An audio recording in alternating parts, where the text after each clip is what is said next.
Welcome back to the deep dive. Today we are really getting into some powerful source material. It's the declaration that set the entire direction for 2026 for the community known as Elevated Faith Fellowship. That's right, or the Faith Up family, as they call themselves. Sure. We're dissecting Dr. Jude Joyner's declaration, The Year of Intentionality. And this thing, it's not just a theme, it's a profound shift in their mandate. Right. It feels like both a look back at a really challenging 2025 and then this massive discipline challenge for the future. Exactly. So our mission today is to really unpack the core of this message for you. It's about understanding that journey. How do you go from a year that was all about surviving a crisis with confidence Right, with divine cover. to one that's defined by committed, intentional action? It's a huge pivot. From being preserved to, well, actively progressing. And look, to even begin to appreciate the demand for intentionality in 2026, you first have to feel the extreme weight of the year before. Yeah. The source is so clear. 2025 was defined by disruption. And not, the mild inconvenience kind. No, not at all. It was this dual compounding thing, right? It hit the community on a global scale and a personal scale basically at the same time. On the large scale, Dr. Joyner talks about the rise of a presidential regime that, and this is from the source's own words, it fundamentally shifted the moral, the social, the global trajectory of the nation. And we should be clear, the source describes the impact of this in really raw terms. It paints a picture of widespread disorientation, of acute frustration, and this profound sense of betrayal, both politically and socially. So the whole external world felt hostile, unpredictable. Very. And while all that's happening, this political earthquake, the community itself is facing these incredible internal battles. Yeah, Dr. Joyner himself was dealing with the source calls a deep personal standing on the edge of loss, navigating multiple life-threatening health scares with his own mother. And the grief was shared. The whole community was mourning the loss of Catherine Miller, who was their oldest partner. She was 94. So just imagine that. You've got national political chaos, you've got intense personal health crises at the very top, and you have communal loss. It was a year where, just making it through was a huge effort. And yet, despite all of that, the shockwaves, the crises, the grief, 2025 was declared the year of confidence. Which sounds almost counterintuitive, doesn't it? It does, but it wasn't this, naive optimism. It was a declaration based on the belief that God had strategically positioned himself to cover them, to cover the whole church family through every single one of those storms. And this is where the language in the source just becomes so resonant. The resilience isn't quiet. It's a loud, a victory testimony. You read these lines, and you can just hear them being recited every week. Oh, yeah.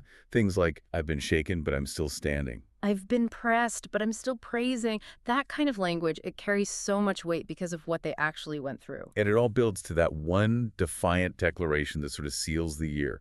The devil tried, but he missed. And the specifics are so important.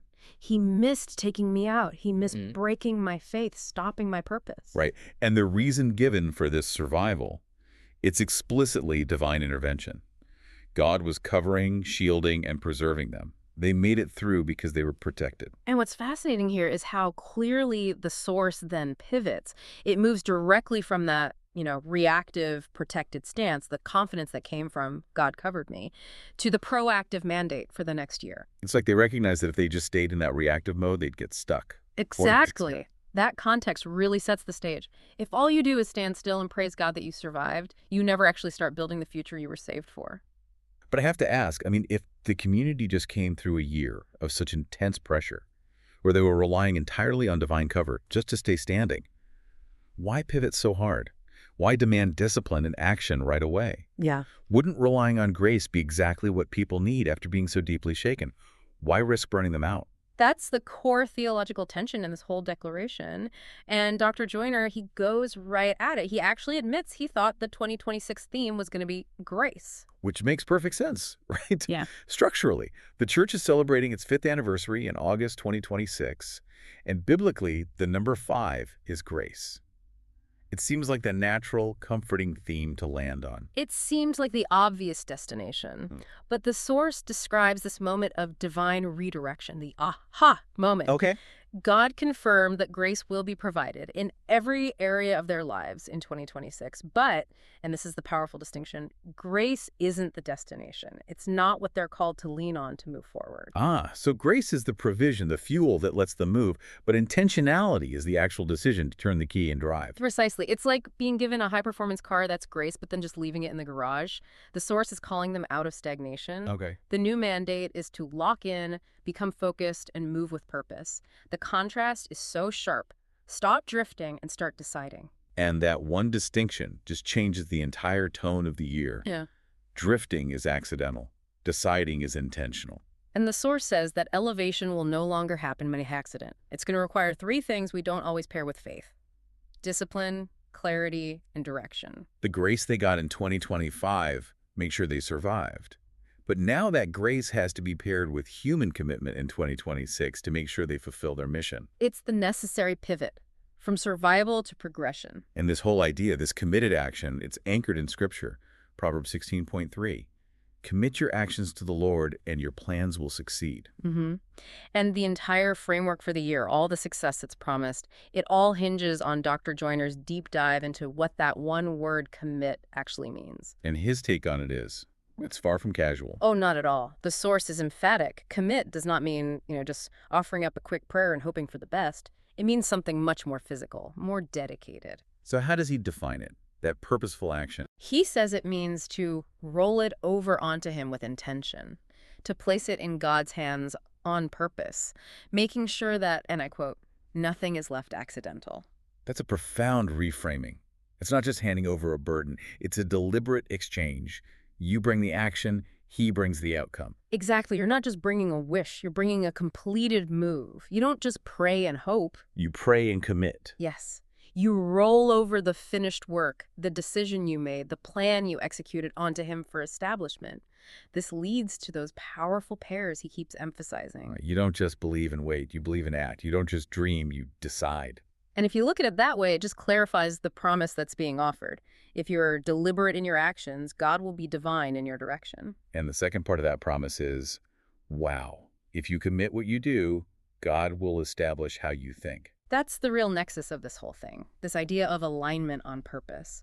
It's saying this year requires more than just passive faith. It demands focus, movement, and meaning.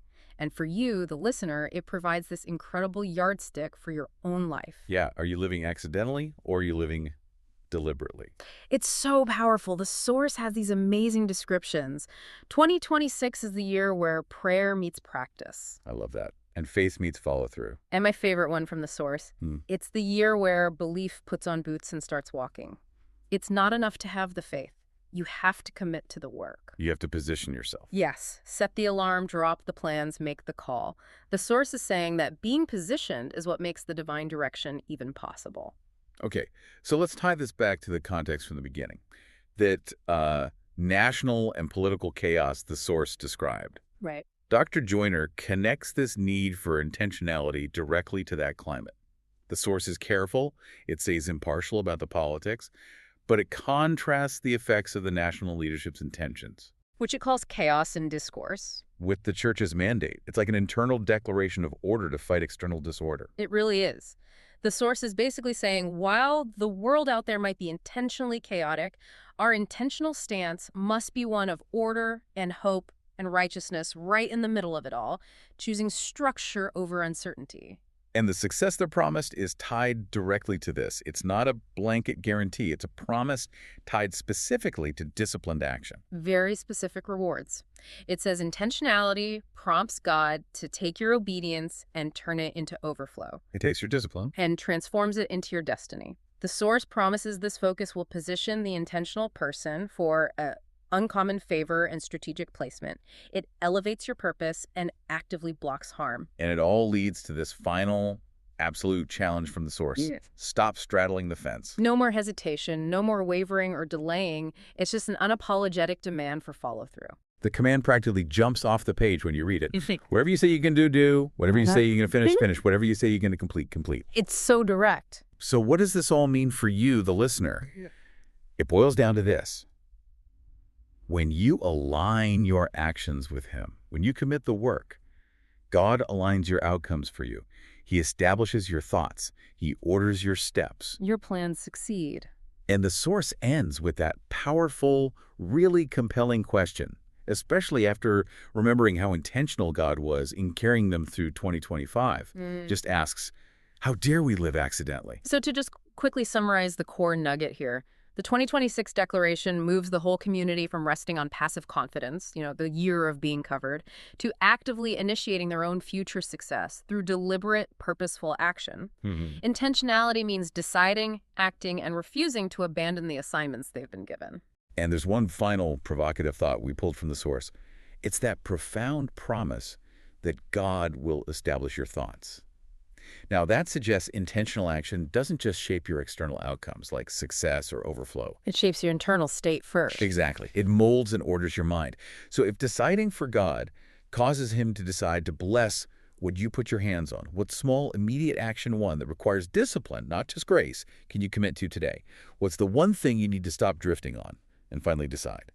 That is the kind of deliberate move that can change the trajectory of your entire year.